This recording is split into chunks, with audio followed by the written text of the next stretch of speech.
again. I remember coming up here with Simon Hemingway. He blew through town. We don't know if he was related or not. But he had an interesting observation about this statue. He said, doesn't it look as if this angel is pushing these doughboys out to war? That it's more of like a demon than an angel. And if you can see the face, it's really creepy as well. Here we are at the illustrious state capitol. And one day I recall being in the library, and there was something in the corner that said that the top had been sent from New York City. I think it was 1923?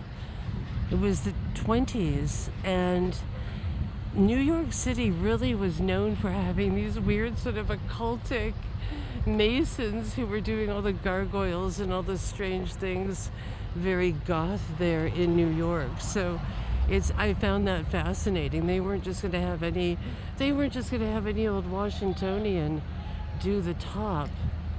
And you often see, little cartoons of this Capitol, maybe even the one in DC having lightning going through it. And it is kind of an odd thing. Some people laugh and say, is it some sort of energy system or something? Not sure if I've mentioned this before, maybe, that a couple of years ago we came up here and we got a little bit lost, and this wonderful woman said, guess what, I'll show you around. And she was the lead custodial person for the Capitol campus, and she said, I can't believe I'm the lead person here. I just sort of grabbed this job. I was a single mom, and but everyone kept quitting. And she said, especially at night, and at certain times of the night, and every time people would quit, she would just keep getting promoted. And she was really wonderful. And she said they were quitting because they were seeing ghosts or having creepy experiences. And she said that in her 30 years plus of being here, that she's realized everything is haunted here, even the new buildings, every single building. There's kind of a cool, heroic, it's so funny how we hear things like, oh, that building was old, we had to tear it down, like one that I did a few days ago with 70s architecture. And here we have something built, so much before then, that's in much better shape, just much better built. I think there are people that talk about the Tartarians or something, were there more intelligent people floating around, or more honest people who actually built buildings and didn't just, sort of skim and use arbitrage and everything else, a sort of pre-gutted society, as it were. And those nice houses that we see, and they're not even like huge or nice in the sense of wildly expensive, but just built properly. We had this garage here that was probably built around this time, and the garage was so solid that it was built with the 2x4s laying on their side and stacked up together. I mean, like, the thing will never go anywhere, kind of thing. So here we are, and so everything's haunted, she said. And there's definitely like some weird, strange symbolism within here as well. They just won't let him in.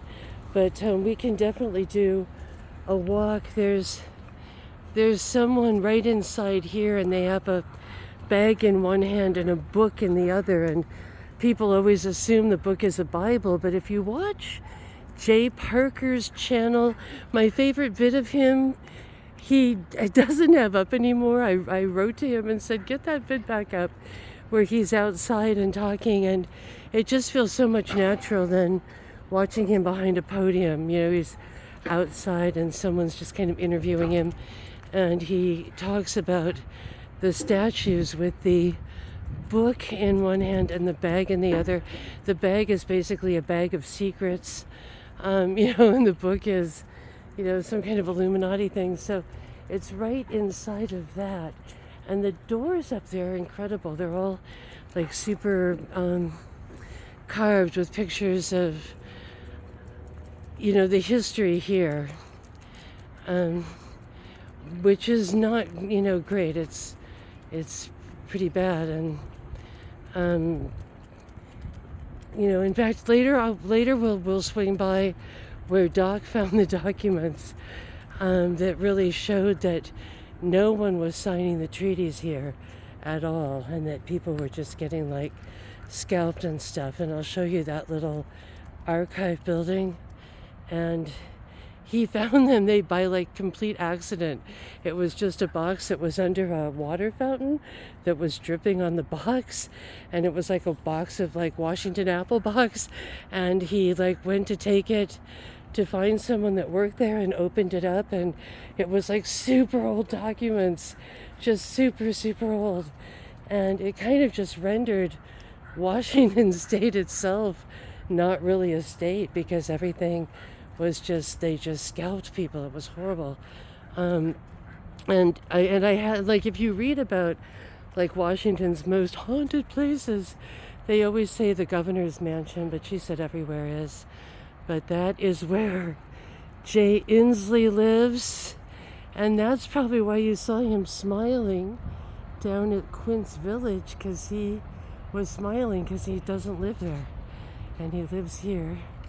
And they always have these funny little things here. We've got honeybees at work. Nope, Mankin, they don't want you up there.